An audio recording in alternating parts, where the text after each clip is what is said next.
Welcome to At Home with Founders. I'm your host, Jessica, and this is your space to come home to yourself, to your vision, and to the kind of business that you actually want to build. Each episode is a blend of honest conversation, thoughtful reflection, and grounded strategy designed to support you as you build a business that honors your values, your capacity, and the life that you're here to lead. So whether you're listening on a walk, in the car, or in a quiet moment in between it all, take a breath and settle in. And let's have a conversation.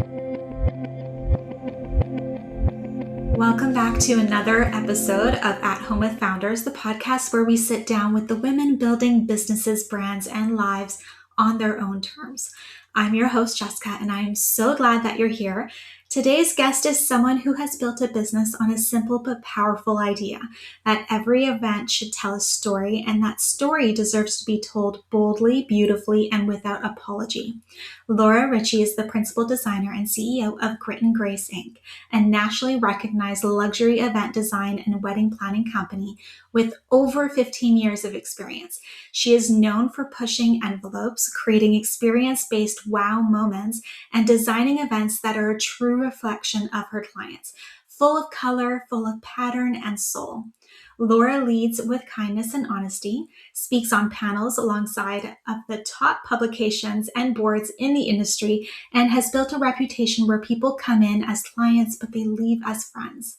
But what I love most about Laura is that the name of her company, Grit & Grace, comes from the most personal place imaginable, and we're going to get into all of that today.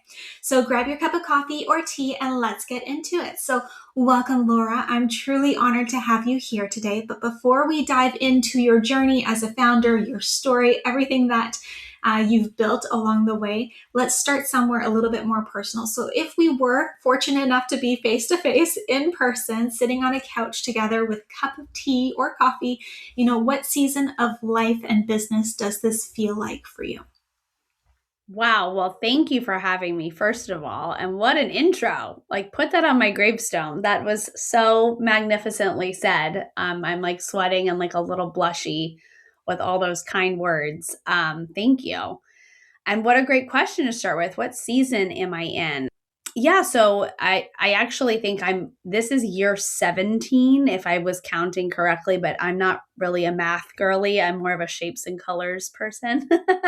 So I think the season for me now is more reflective and definitely a lot of lessons learned and on a straight and narrow path, less of a upward trajectory or a climbing or growing. I think I'm more of a solid with my backpack on heading into the sunset range and season for myself. And, for many years that ebbs and flows. I think a lot of people, maybe ones listening to this podcast are like, I'm in year 4 and I just want more and I want to grow bigger. And I've done all those things. And then years we've slowed down and then we've changed stuff and started climbing back up the mountain. But for now, I'm in a peaceful state, walking a very stable path. I love that. Feels very grounded and very settled into who you are as a woman, as a business owner, all that you bring to the table. You've found your footing, which is really nice. Yeah. Thank you. Yeah. I think I might write that down for my therapist later. Yeah. I think we've all gone through tons of stuff, especially in this industry. A lot of what we do in the event side of stuff is reflective of fashion and pop culture. And unfortunately or fortunately, the economy affects a lot of people's choices, both personally and monetarily. COVID was not really a great time for my industry. Gatherings were not necessarily a thing. So just kind of see it all back and forth and back and forth. Now I feel pretty solid where I'm at. I love that. Now, I want to start way at the beginning. 17 years ago, there's a winding road that brought you to where you are today, doing what you do. And I'd love to know, what brought you to this industry? What were you always kind of envisioning yourself leading here? How did this idea come to be? I love that question too, because I was always from day one the bossy little girl on the playground. I'm also very tiny. I think if people meet me in person, they're always like, oh my God, you're so loud, but you're very small. I'm literally 5 feet on a good day. It was always instilled in me. I didn't realize I was quote unquote short until third grade.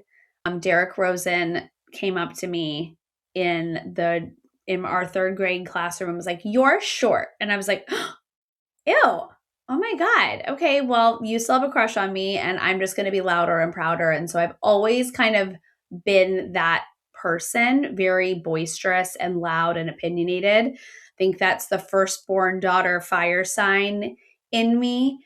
But also, I love design and I love organization. And I've always been that person. I helped, organize all my friends for prom. I would help organize beach week. I was in charge of programs for my sorority, kind of always helping my friends get dressed or giving out a theme night. And so it wasn't shocking, I think, for people, especially that grew up with me, that know what I do now. In high school, my school actually offered a fashion program. And part of that program involved working behind the scenes in fashion shows for extra credit.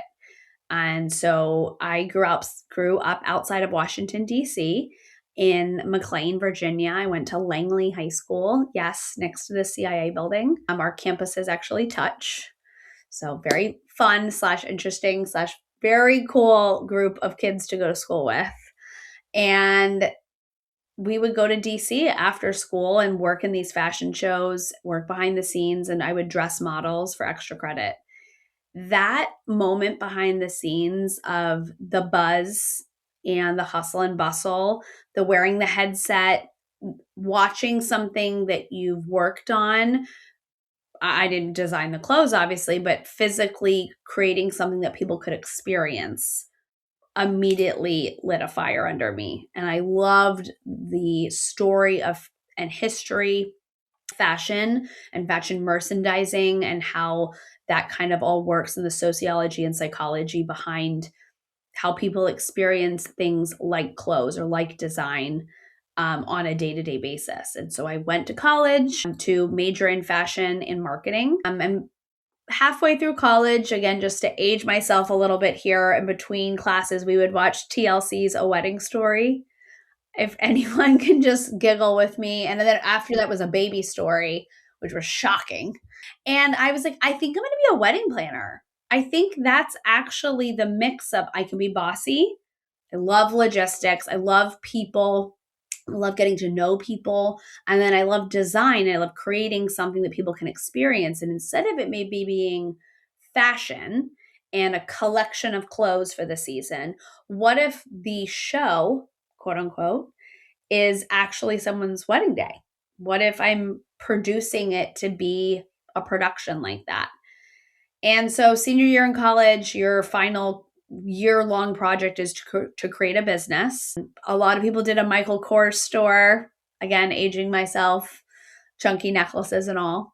I asked, can my project be a wedding planning company? It'll be based in design and all of that stuff. And I got an A+ on the project, one of the best in the class. And that was it. I was like, I'm going to do this. And everyone kind of thought I was crazy, but also that blind, again, fire sign Aries, like I'm just going to push all the way through and just fake it till you make it vibe worked really well in the early aughts. The world's kind of your oyster back then. And sure, why not?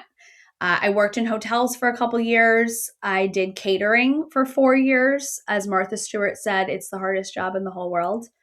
And that's true, and great boots on the ground knowledge. And I would start peeling off clients that I was doing catering for, and I would just whisper to them, if you give me $600, I will help you pick your linens and I'll put your escort cards out for you. And I'll get you down the aisle. And then 2 months later, like, it'll be $1,000. I'll come to your house and I'll pick up your stuff for your favors. And it just kind of grew from there. And that's kind of it. I started a company and the rest is kind of gangbusters. It really took off. And again, blind ambition never hurt a girl, an Italian girl at that. I'll tell you that much. The blind ambition, right? You just kind of go full throttle and just kind of oblivious to For sure. all of Don't the tell me voices. no because I just see YES in big lights, I love that. Now, when you start a business, especially in something that's so beautiful and creative, and I don't know if this was at the same time as like the wedding planner movie coming out with Jennifer Lopez and like that type of stuff. So you kind of have this idea of what being a business owner and a founder and like this wedding planning business is going to be. Did you have like what was that idea of being a business owner for you? And then when did reality actually hit? And you're like, oh, this is not exactly the picture I had in mind. Totally. You know that meme? I've seen it a few times recently where it's like, oh my gosh, I don't want a 9 to 5 and work for someone else. Instead, I'd like to work for myself 137 hours a week and kill myself every single day to make nothing happen. That I have a lot of entrepreneurs in my family. My dad has started many companies. My grandparents had a kitchen cabinet company. So that was not like an odd idea to start my own company for sure. I think also I was sort of forced into choosing a career where, I was doing it on the side and I knew I wanted to be something big or something special. I have big ideas, and design is certainly something I think does stand me apart from many people. I have a very unique style and look that is very recognizable now. But, 15, 16, 17 years ago, I was just doing it on the side because I liked people and I'm a control freak. I wanted to be in control of everything. And I was presented with a crossroads. And the crossroads was my mom passed away and I was doing both jobs. I was still catering and I was still doing this on the side. And the company that I was doing catering for, it was a big company. We did 250 weddings a year, just the wedding side. It was crazy. And they pulled me aside and said, you got to choose. Like just to add insult to injury, I'm also pregnant with my first child. So I'm pregnant. My mom passed away, not unexpectedly. She passed away from breast cancer, but it went downhill pretty quickly. I was in charge of her entire estate. I was managing these sidebar clients and I had this job. And luckily, my job was like, you got to pick. Like, you're either kind of in or you're out because you cannot do all of this. And that blind ambition kind of was like, no, no, no, no, no. I want to keep the paycheck. Like, wait, I wasn't really thinking I could do all of this on my own right now. I wanted to have the lead up or the 6-month windfall. I was forced to quit in the kindest of ways. And I'm so grateful to that director of sales at the time who made me pull the trigger. There's never a good time to quit your day job. There's never a good time for someone to pass away. There's typically not always a great time to have a baby, but it always pans out, looking back. And so I quit the day job. I really started working on my career. And then I just went crazy for that whole pregnancy. I was ginormous. Again, remember, I'm 5 feet tall and I'm hugely pregnant. And I just I'm going to go to every single networking event I can find. I'm just going to go out there. I was teetering on the top step of this huge event, looking out the crowd, and people are like, oh my God, who are you? What are you doing? So back to the blind ambition, just seemingly working out and squeezing into sequin dresses that I probably shouldn't have been wearing. It just kept me going. It gave me a reason to push through. Not only the pregnancy, making sure that I didn't fall apart after my mom passed away. I had to eat. I had to drink water. I had to grow this baby. And my job let me go. So I had to grow the other baby, the career. And I think when you're put in those really tricky positions where you're like, I can't do any of this, you actually can do all of it. And so, yeah, I guess I just thought, sure, I can do this and I will make it happen because I don't have a choice. And so, it started off slow, but people knew my name because they knew me from catering. They knew me as the pregnant girl. They were certainly okay with me breast pumping milk and God knows what venue. It was almost like a funny haha thing. It worked. And yeah, it did turn out the way I thought it would because I don't really think otherwise normally. And there wasn't a choice. And so you just kind of keep pushing through. And I thought I would do something amazing. I think it's now looking back where my career is, it's been tremendously fulfilling. And I'm so, so, so proud of where I'm at now. But it's not for not all the hard things at the beginning, for sure. Yeah. Yeah. That's a lot to navigate in one season of your life. Oh And my God. Like a 3 month, like a window. It was crazy. yeah, that's a lot. But to see like how far you've come and all that you've done, despite everything that you went through, which would have derailed anybody, to be honest, it just shows how much resilience you've had, which resilience is key in being an entrepreneur, right? You Yeah. have to have resilience because no, things are not always going to go according to plan. Life will always throw you curveballs, whether it's personal or in the business, and you have to be able to ride through it and And just keep enjoy the going. ride through it, learn from the ride through it. Don't get down from it. Just know there's more. You're going to look back. It's hard sometimes to do that, but it works. Blind ambition, everybody, make it into a hat. I love that. Now, speaking about your mom, I want to talk about the name of your business, Grit and Grace, because you've shared that those words came from a dog-eared page in your late mother's diary, which is so beautiful. So can you take us back to that moment when you found those specific words in her diary? How did it feel to hold that and be like, this is actually very meaningful. I'm going to use it as the name of my business. Totally. So originally, 15, 16, 17 years ago, the name of the company was different. Again, aging myself, the original name of the company was Events in the City, a la Sex in the City. We would service, the Samanthas and the Carries and the Mirandas of the world, and everyone's different. And here, the packages were named after cocktails, and it seemed genius at the time. But after a few years, I really was embarrassed to give someone my business card with the name on it. It didn't feel like it reflected the work we were doing.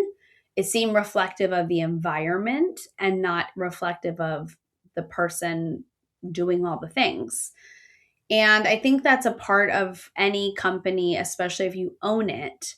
Do you personally reflect who you are and what you do? And if you're not proud to say the name of the company you're not proud of, you're not proud to show your website, or you're maybe like, oh, don't look at our Instagram, it's not that great.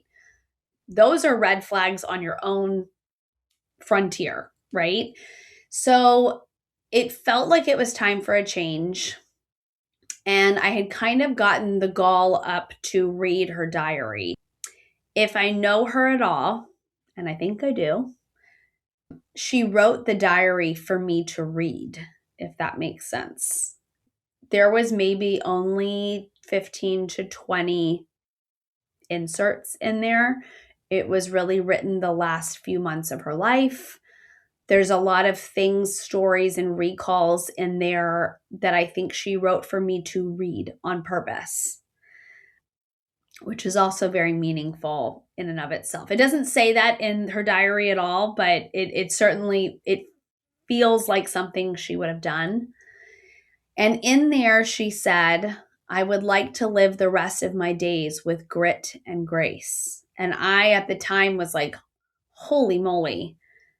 I dog eared the page, like you said, and I thought, this is either a tattoo, a mantra, it's a something. And at the time, again, she passed away, I think it's 17 or 18 years ago this August. The word grit is very popular now, which I love, and I love the word. Grace has always been around, of course. That combo has many uses. people always message me like, oh my God, I saw this store in Charleston called Grit and Grace, or I think Tim McGraw wrote a book called Grit and Grace. Like, okay, fine. But at the time, I was like, I think this is actually exactly who I am. I am very graceful and I love etiquette and I love handling things with poise and professionalism. But man, I will move all 200 ceremony chairs by myself. I'm not a stand and shoot type of planner or designer, harkening back to like the wedding planner movie. And I'm certainly not making out with the groom. Absolutely not. But she was almost so graceful in that movie as Jennifer Lopez that I'm definitely more of a sneakers on right before the guests come in the room, and then I'm flicking them off and putting on really great heels. I think I am grit and grace. And at the time, my business partner and we had a few other girls working for us at the time, we just couldn't come up with another name that really smacked like that one did. And so, yeah, we changed the name and did an entire rollout over New Year's Eve and a countdown and a 9 square Instagram boost that I don't want to say I invented that, but I swear to God, I invented that. And we drove around DC to all of our favorite venues in a customized hot chocolate food truck and handed out coffee mugs with our new name on it. And we sent out huge gold scissors, beautifully wrapped to all of our current clients saying, hey, we've changed the name. Thanks for being a part of our ribbon cutting. I love a pun. I love a marketing ploy. It was really ballsy because we'd actually already been published in Martha Stewart magazine, in Brides, on Style Me Pretty. All of these incredible publications had already picked up events in the city. And so to change your name was kind of like a why would you do that thing? And the why is because I freaking hated the name and I was embarrassed to say it. And if I'm not going to stand on business and say I am grit and grace and have every client say you really are gritty and you really are so graceful, they're certainly not going to say, man, you act like Samantha from Sex and the City or whatever. So yeah, it took a lot of balls, but it was so good. And I feel like everything we did from that point on felt so intentional. And I'm so proud of the events we've always produced.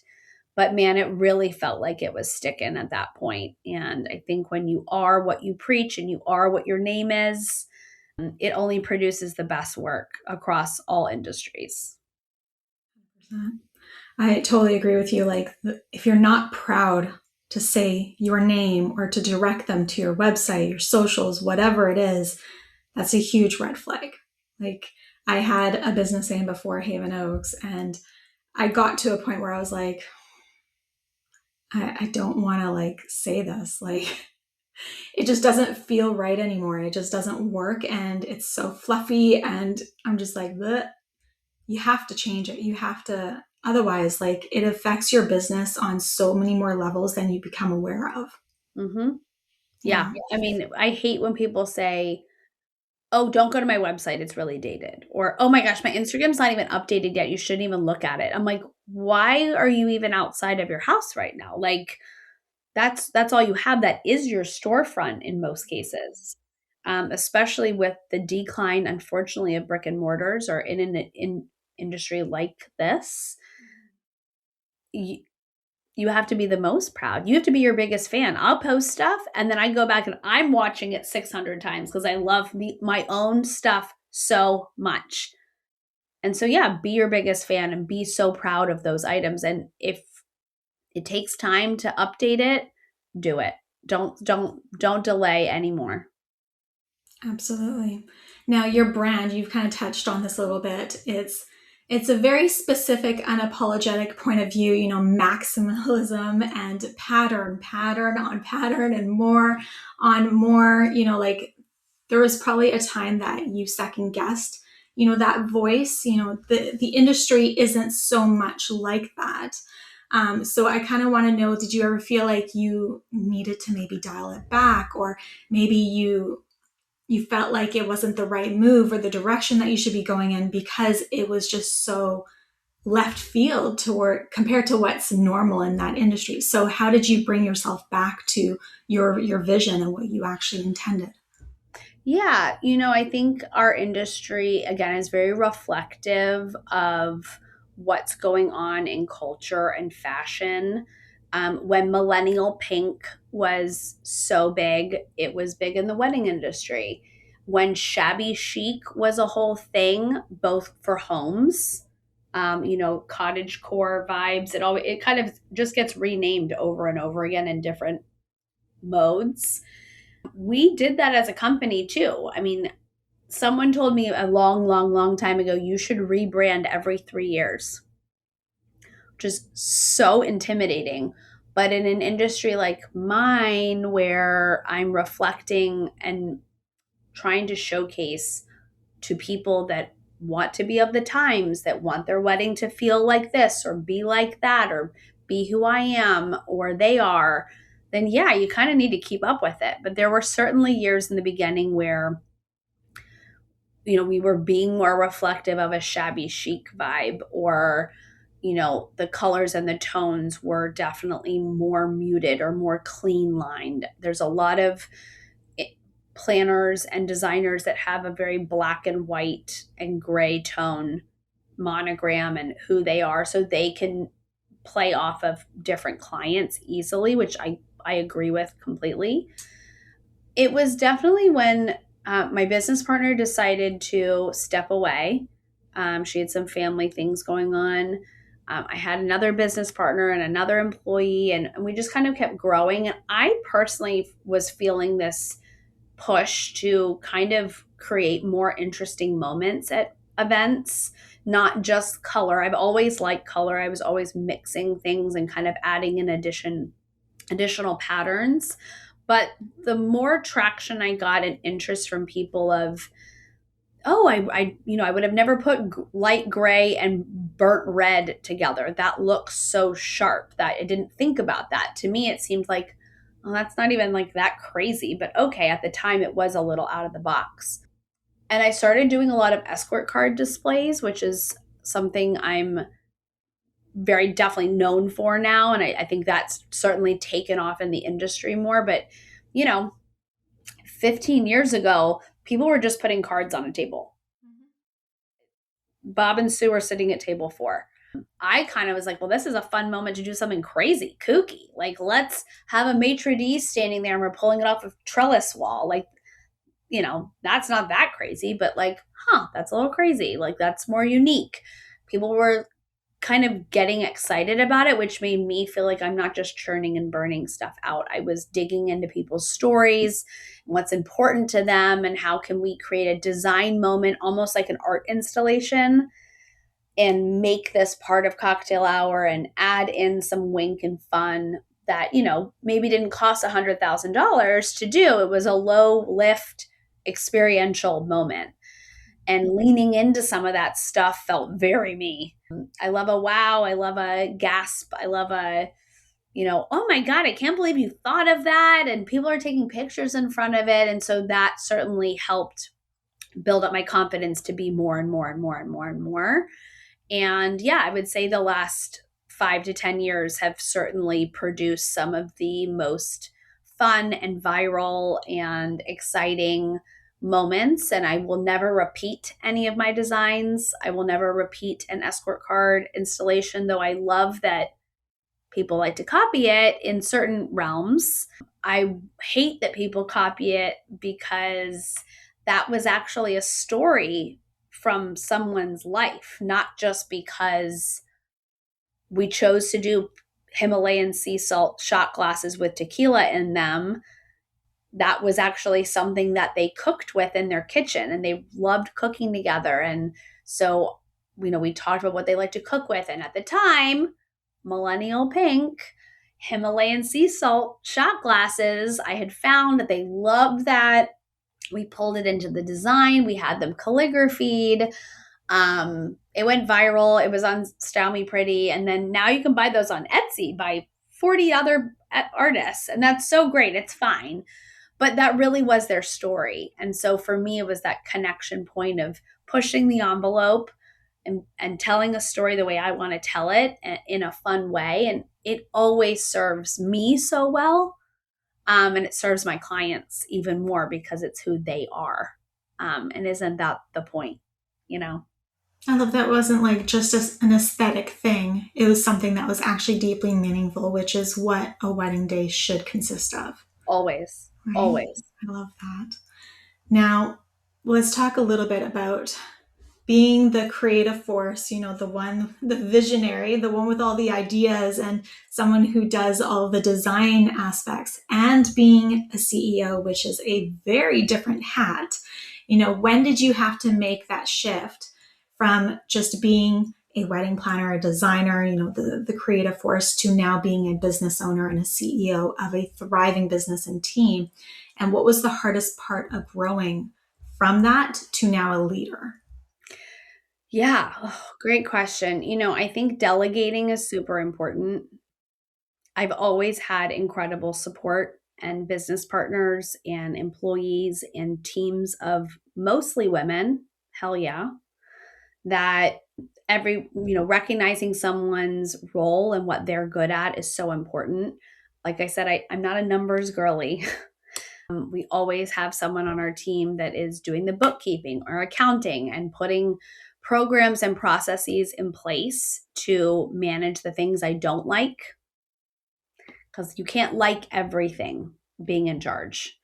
And being the president of a company, I can't actually do it all. And so, yeah, you have to outsource some of this stuff to other professionals or to people on your team that are really good at that. And I think recognizing when people have strengths or even things that you're not as good as, I'm not as good as everyone that, I hired a girl one time who ended up working for us for 10 years straight as an employee.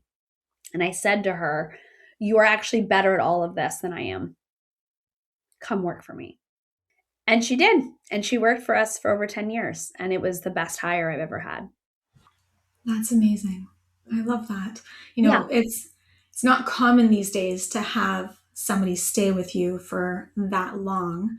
So I kind of want to talk about, the hiring and how that has been for you. So have you ever hired wrong or maybe led in a wrong way? And then what did that teach you about yourself as a leader and a CEO? Oh, man. Yeah. We can't have interns anymore. Um, we've definitely had a few interns that did not work out and we had to let go. I do think there's a little bit of an unfortunate work ethic realm that's very different from when I grew up. And, I barely had a cell phone when I graduated college. Facebook started when I was in college. Like literally, I had the .edu email to get it. And I do think that work ethic, unfortunately, and I hate even like feeding into that because I don't want that for the girls that are coming out of college now. So I just encourage anyone listening to this. It's like, I'm not that girl. Great. Don't be that girl. Prove everybody wrong. You know, we quickly don't rehire or re-encourage bad behavior. But on the flip side, people that are wonderful at what they do or hungry to learn, even after a mistake, needs to be rewarded tenfold. Most of my assistant team has been with me for 10 plus years. I had a girl that worked for me for 10 years. I literally watched her give birth to her children. I was there when she got married. I feel like I gave birth to her myself. And now she's a grown woman with a family and she still works in this industry. I've had incredible business partners. I think what makes our industry really work and tick is that we have frienders. So not just vendors I'm hiring, but friends that are also vendors. I could call up 15 photographers right now and say, we're putting together a wedding for this weekend. Are you available? And I guarantee half of them would say yes. Or floral teams that I just say, girls, here's the idea. This is the quantities. Just make it happen. I trust you implicitly. We have lighting teams and production companies and all these people that when you give them something to be excited about and also are respectful of their level of profession too, and that they are genuinely also looking to do something fabulous, giving them a little bit of runway produces some of the best things I've ever done. And I think recognizing the team effort for all creates the moments that are the winners. And so for me, it's a lot of great hires, trusting my team and my girls, and having them come back over and over and over again for different events, but also trusting all of the outside people I have to hire to produce the events, and always rewarding them with compliments and coffees and runway to be crazy and excitement, and the moment for them to also share in the win with the client. I don't do flowers. Yes, do I help write the contract? Do I come up with a concept? Am I sketching ideas? I'm saying what I'm thinking, but I'm not physically cutting, harvesting, doing all the things. I'm just helping the floral designers do that. And by letting them be in the room when we do the room reveal to the client and say, hey, turn around, there's your floral team. And they tears, thank you for letting us be in the room to share in that. And I'm like, you made this happen with me. Yes, bring them with the bouquet. I didn't make it. I'm helping make the whole thing. But those wins are so deserved for everybody. And when you share the joy, it really produces the best outcomes for the greater good. And I think we've all gotten a little selfish about who's getting the credit and who's the master planner behind this. And I'm not tagging anyone else in the Instagram post because this is my wedding. It's like, I will tag literally the person who produced the napkin rings from Etsy, if that's how far down the rabbit hole is, because everyone deserves the credit to pull off this insane job that we do. Absolutely. I love that attitude. That's exactly how it should be. I thank you. That's not the reality in many cases, but I hope if I'm being the bossy girl on the playground and standing at the top of the slide, I hope that vibe can be shared a little bit more, because you can't do it alone. No, you can't. I mean, you can't do it alone in anything in life, really. So let's talk about this industry a little bit. It is one of the most high pressure service industries that there is. Yeah. Event planning, it's not just on the day. There's so much leading up to it. There's also afterwards, and on the day it's insane. So when something goes maybe sideways or it doesn't go exactly as you'd plan, what happens internally within you? And then what do you do with that? Like how do you move forward grounded? Oh my God. I'm going to give you the most honest answer. Most of the time, I'm very solution oriented. Okay, let's figure out what's option B. What's option C? Let's come up with a solution. We don't have enough chairs for some crazy reason. Can we figure out who didn't show up to the wedding and pull chairs from those tables and put them over here? Like, we will come up with a solution. And thankfully, most of our clients are blind to all of the minutia, so it doesn't really matter. However, there has absolutely been times where I have hysterically broken out into tears and just been at the end of season, October, whatever, end of the year wedding, and I have burst into tears and lost my mind. And I'm going to give you an example. And I think this just humanizes all of this, because I'd like to just say I've calmly figured out a solution and there's always an answer, of course. But sometimes there's not a freaking answer. And sometimes you just got to use a couple curse words and get after it. I actually keep them here in my office on purpose. So, as a reminder, many years ago, we did this beautiful wedding at the Intercontinental on the wharf in Washington, D.C. And it was this really over the top design. It was like Nicaraguan Casablanca theme. It was very detailed, lots of layers, definitely Laura Ritchie coded. super cool clients. He was obviously Nicaraguan. She's this beautiful white girl. I believe she was from Pennsylvania. She had great style. And I'd always wanted to do a menu card with the name on top with this like magnifying glass bubble orb sitting over it.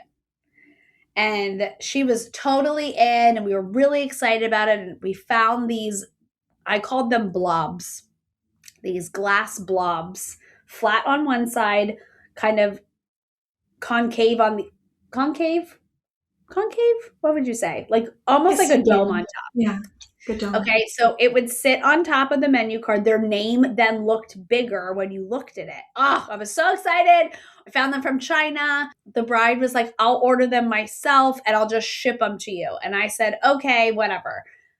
Red flag number one, I never do that anymore. I don't like the client order it. She ordered them. They came to the house. I opened the box. Yep, looks like it's about 200 blobs. Good to go. I did not count said blobs. They were small. They were like 2 or 3 inches, and the box was pretty big. And I just thought, whatever. And that month was also crazy. I think we had 3 weddings. My business partner at the time had just had a baby, so she wasn't physically there. I'm just surviving, right? Pushing through, blind ambition, gonna get to the end of the season. We're there at the wedding. We're setting up. We start taking the blobs out. I'm so excited to see the blobs in action. It's happening. My assistant at the time goes, okay, so where are the rest of the blobs? And I go, what are you talking about? The box is right here. She's like, there's only like 25 or 30 in the box. And I was like, what? No. There's no way. What do you mean there's only 25 or 30? She's like, no, literally, like we take them all out. We have them on the floor. I'm like, I think I'm not even wearing shoes at this point. We're like counting blobs. No, we were short by like over 100 something blobs. I'm so upset with myself. Yes, they didn't ship the right thing. Okay. I could have caught that weeks ahead. We could have come up with a solution. I did not count the blobs. So the solution in the moment, after I literally cried against the window, I remembered like I was like so mad. I just had such a busy year. I let this thing slide, and something I was personally rooting for and excited about. And Brittany, my assistant, was like, you have got to get it together. And I was like, I just wanted the blobs. And she was like, okay, I'm going to give you 2 more minutes, but then like we got to come up with something. And I was like, okay. So the solution was powder my face, get it together, have some Diet Coke. We're only putting blobs on the head table where the bride and groom are sitting and the 2 parents' tables. Everyone else, the table is so busy. I mean, every table was different. Some had trees, sometimes like 18 plates. It was fabulous. And I was like, no one's going to notice. We intro the bride and the groom into the room. They love it. I love it. It really looks spectacular. I mean, truly, that head table was a work of art. She didn't notice at all. The bride did not notice.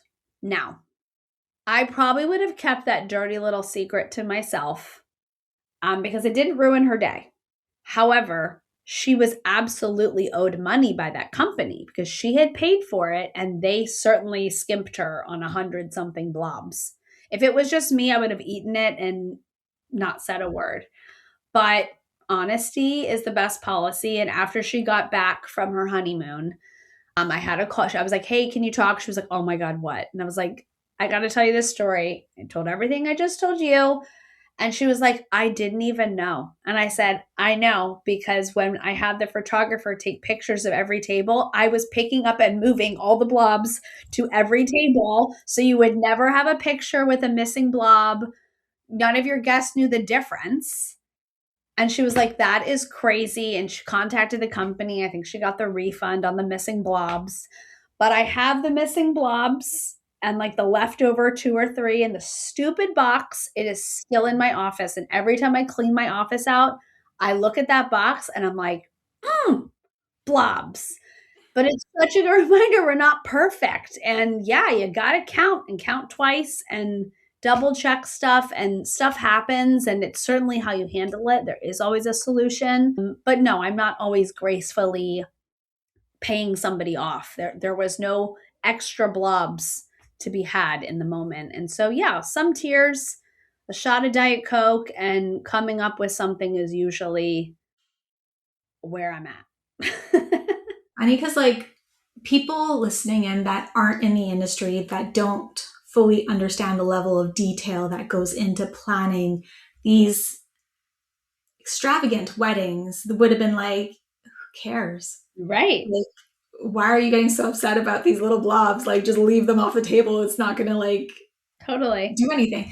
But they don't fully understand the emotional investment that you've had in, like, what, a year, 2 years planning this wedding, every single detail, and the personal responsibility that you feel as the wedding planner, the one that is leading this, to make sure that every single thing that you have designed together with this couple for the most important day of their lives together, if something goes off the rails, like, it's not just like a logistical thing, like, oh, whatever. There's more to it that you need to process sometimes. Yeah, you're totally right. And I would say we're very lucky. Most of our clients, 98%, would have been like, no big deal. Everything else is so incredible. Something's always going to go wrong, right? And it's supposed to go wrong because, it's reality. But sometimes some people that could be the straw that broke the camel's back. Their bridesmaid was already drunk. It already had rained. It had already done this. And now there's no blobs. The personal responsibility. And in that case in particular, I felt bad because she was definitely out like $500 of Chinese blobs that never showed up. So I wanted her to make sure she got her money. There's plenty of secrets of terrible things that have happened or crazy situations, and I will write it in a book one day, but for now, lip sealed.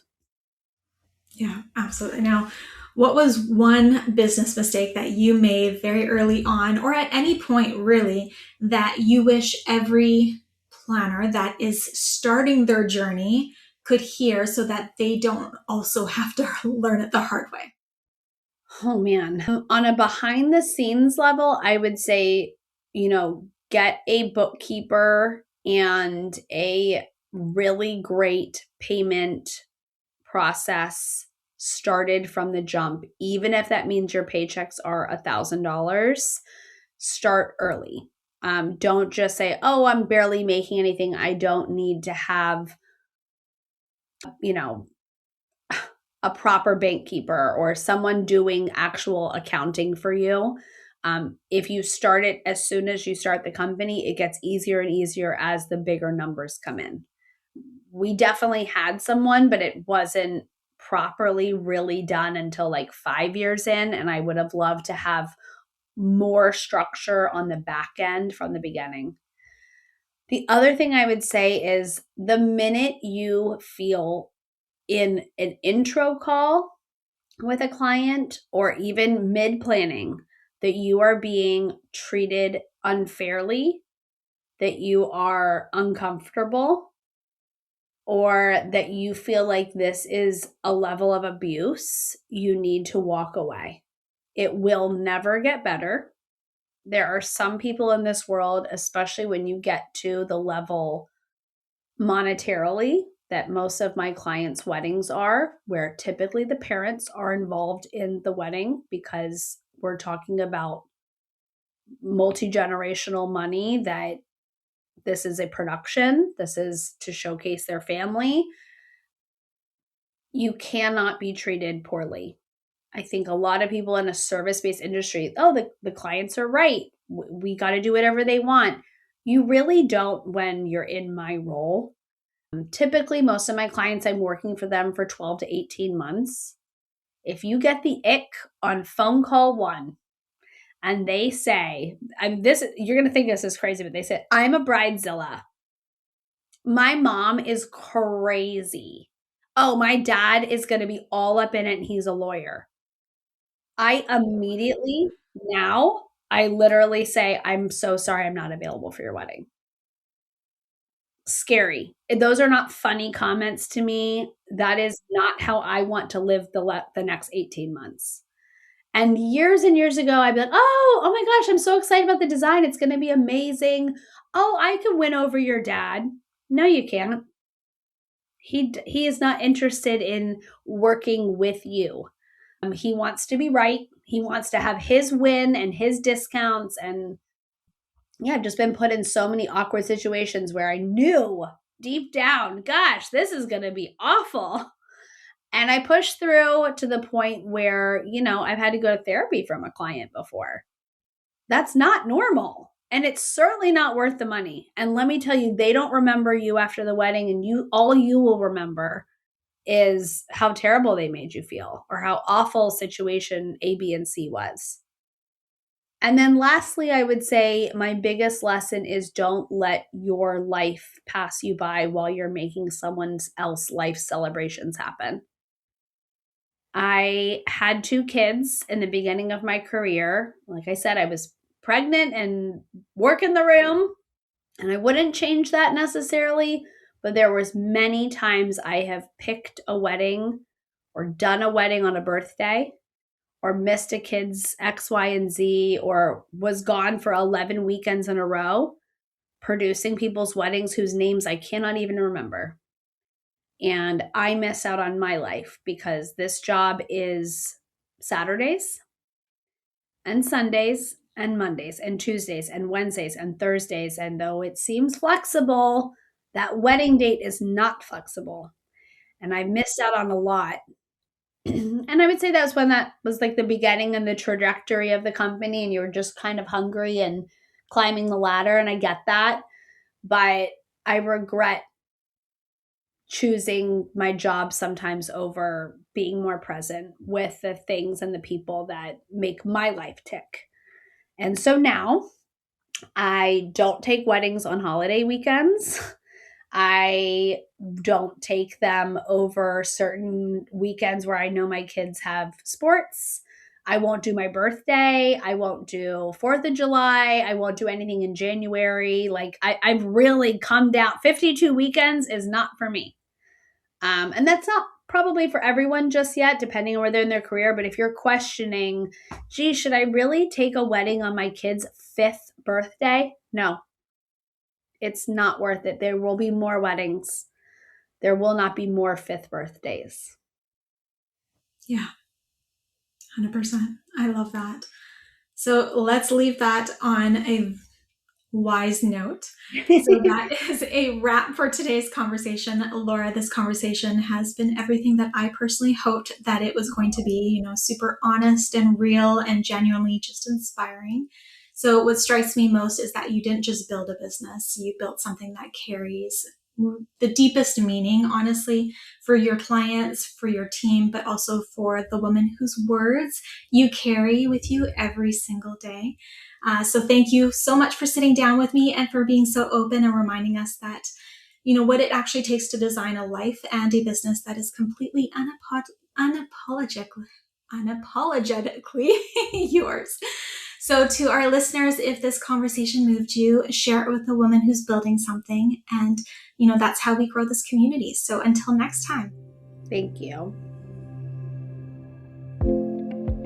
Thank you for being here.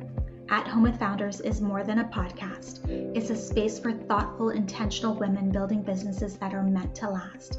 If this episode resonated with you, I'd love for you to take a moment to subscribe, leave a review, or share it with someone who would feel supported by this conversation. And if you're craving deeper support, guidance, or structure inside your business, you can always find me at Haven Oaks. Until next time, keep building in a way that feels like home.